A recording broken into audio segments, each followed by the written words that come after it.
we're putting it out through Laneway Music. One of the owners is Vince Donato, who used to be Michael Gudinski's vice president for Mushroom Records, and Daniel Bradley, who is a radio programmer. He also manages a lot of artists, and he manages Jackie O, the DJ. Yep.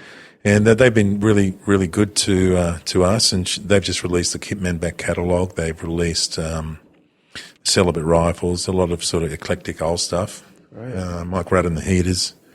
And they're releasing Love Child's new album soon as well. So they hopefully will get to do original gigs, like The Factory and look, I don't know Sydney that well anymore. Honestly, I don't know where. Frankie's is the place to play now. It's a I heard that. In the city. Frankie's pizza by the slice. It's such a cool little place. You go downstairs and it's this dead set. It's this pizza joint, and there's like a back door that almost looks like a staff door where that just you think you're going to be walking in there and there's just going to be a fat sweaty guy cooking pizza, but then you open up those doors and then there's just booths and a bar and a stage and all these posters and pinball machines.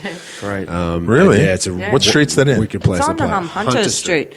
And then they've got like the world famous fun bar. So then they have a secret bar downstairs. Like, it's all in the one place. Yeah. Yep. It's kind of. Have you played there? Yeah, we played there 2 weeks ago. With how many people does it hold? Oh, that's a good question. 4 packed. I don't know, maybe 4 or 5. And can you charge 4 or 5 people? They do not do cover charges whatsoever. The problem with that is you can do a cover band, can play there. The costs are minimal, but you get a touring band with all the equipment and all the crew and everything. You've got all these costs, and they'll never pay you enough to just cover your costs. So it's where everyone goes. Like Steel Panther were here a couple of weeks ago too. So after they finish their shows, they all go to Frankie's. Like all the touring main American or overseas. Go down for a drink. They go down there, and everyone knows they go there. Like so the lineup's Springfields. like down the street. Yeah, probably like Springfield's used to be in King's Cross. So similar. But as far as for like local bands in Sydney that aren't kind of getting up to certain levels, like that's the place to play because there's really just nothing left anymore. It's just to answer your question before, like what's it like? It's kind of getting barren in a way. It's just opportunities. You said you didn't want to take it down dark roads, but it's kind of feeling like that at the minute. Yeah. So we've seen a lot of really good bands kind of come and go as well, even in our tenure doing this. And I guess what we're trying to do is emulate everything outside of that a rock band does as well. Like we're pretty famous for our after parties. Angel Still Fucking Awake is what we get called a lot of the time. Angel Awake. So. So but no, it's a hard slog. But if you're good enough and you put the hard yards in, you're going to do all right anywhere. But I think, but just hearing about all these golden times, it definitely seems on the other end of the spectrum, sort of. But my band's doing a gig at the Cooley Hotel this weekend, so it's a big venue. Used to be upstairs, and touring bands would go up there. Yeah. That's gone now. That's gone. Time zone. Are you serious? That's the first. Time zone. That's the first. That's the first gig he did with us. Yeah, truly. Yeah, it was Cooley Hotel opening up. It was my upstairs. Or Cal was there upstairs. Yeah. Okay. Yeah. Wow. The Hitman, wasn't it? Yeah. Yeah, it was. It was kind of like my interview initiation. to get onto. The initiation to get on there and. Yeah, so he passed with flying colours. Wow. Yeah. Then I got him a gig there too, also playing with Jeff Mutton from Tea Party. So he supported Jeff. In fact, I broke my ribs that night. Talk about. Did you? Yeah, I did a dive into the audience and miscalculated the distance and fell on the crowd barrier and broke my ribs. Oh, you are crazy on stage. But kept going. I am a bit of a maniac on stage. But kept going too as well. I did Great. Lucky. You like to run in the audience and get amongst it. You do. Yeah, I get a bit crazy. I get a bit got a bit of an attitude. Good. I remember one guy at Springfields, the Cardoma Cafe, came up to my ex-wife and said, "Does he beat you up when he gets home?" No, but that's your release there. Yeah, of course I don't beat her up. I let it out on stage. I'm a little gentle. It's great. Well, I guess nothing bugs me more when people just stand there and play rock and roll. Like, I don't understand. Oh, you got to come to a gig, We'll maybe do some more. I will. With Angel Awake. Oh, yeah. There's the Johnny Kannis explosion. You're not getting out of the that one. Hitmen as well. Yeah. No, that's all right. We're actually auditioning new guitarists because Chris Mazurek won't be with us anymore for reasons. He's one of the founding members, but he's always welcome back. Yeah. He just lives in Spain. It's a little bit too far away to pull a tour out of the, get offered the show and hold on, Chris has got to come from Spain. Long way long way to come. Plus, the fees that he demands now, I just can't afford to cover them. And, rather than wait, we just got to fill in. Right. And we'll be back. Okay. Who played lead guitar on the Tora Tora? Chris. Did he? Yeah. Man. He's a good guitarist. Whoa, there's like those solos. I only heard that recently. He's to good. be honest, and I remember going, oh yeah, okay, what's this all about? And as soon as I heard him play his solos, there's a lot of danger. Yeah. Like I love a good dangerous where you don't know where the guitarist is going, and they're almost hitting a bad note like that. It's wild. You can it could be standing up. It's like when you hear He's a great guitar everyone hates player. a real safe lead guitarist, and then there's the ones that they're singing with wow. Yeah, he's good. We've invited him to come back 3 times now, and he keeps knocking back our offer. And it's a long way to come. He's got young kids over there as well. Who can top him? That's a tough one. I'll send you some. Actually, we've got the guitarist Tony Jikic, who's my producer, and Tony. He's a lovely guy. Yeah. He's he can play all Chris's stuff, leads and what have you, and we're just kind of like auditioning for a rhythm player. We've got one in mind. I put the word out for Sean, see if he wanted to have a crack at it. Toying around with the idea. Yeah. Yeah. Just, Rhythm see, we can afford him. He'll just do it for a case of beer. Do it for the after parties. But then, see, I guess... Where's Sean gone? As long as you bring the angel... His guitar's here. He's got to bring the Angel Still Awake party with him. Yeah. Yeah, no, that's cool. Done. Yeah, it'd be cool to see Angel Awake and you guys do a gig together, at least one, because, we wouldn't be sitting here today without Absolutely, let's do it. Yeah. Okay, let's shake on it. Yeah. Okay, shake. Yeah. Three-way. 4 ways. And a shake. Can I watch? All right, yeah, wow. This is done. It's done, great dude. now. At least one. Was that a double 4-way? What are these double 4-ways? That was a triple. That was it. We had a threesome 4-way. The Angel Awake wouldn't have been happened? invented without you, Johnny. Like, we wouldn't be sitting here today and have 5 years of doing Angel Awake without the introduction.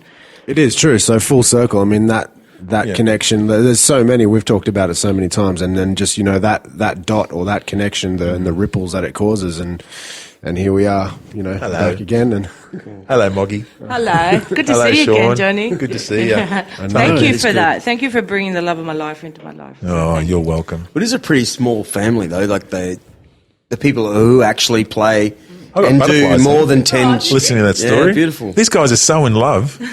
I've never seen anything like it.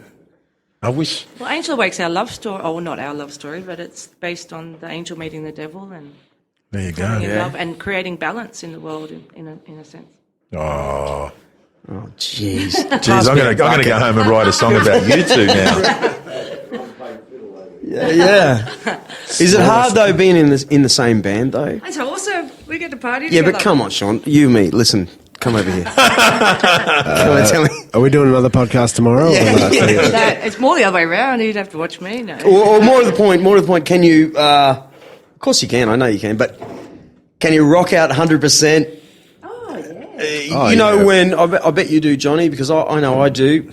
As soon as the beat starts, something comes over you. You're not the person. Do you ever dance in front of bands? I don't. Yeah, I do. Well, I don't. But put me on the stage. I dance in front of Sean with an acoustic guitar. It's your alter ego. See, like I'm a different person on stage, and like you were saying, I'm completely 100%. Like I'll be on the floor with my legs in the air and doing whatever. I don't, when I'm on stage, like he's not my boyfriend in that way. He is, but like whatever we do, like it's. I think that's the same for so many musicians, though. There's so many kind of people that are really shy and whatnot, and they get up there and they just let go of everything that's kind of holding them back in life, being a fucking maniac, and then just letting it go there. And Johnny's no different. You're no different. I'm pretty well the same. I mean, I'm a little bit stuck there because I'm singing and playing guitar. And I've got to concentrate and I can't do two things at once.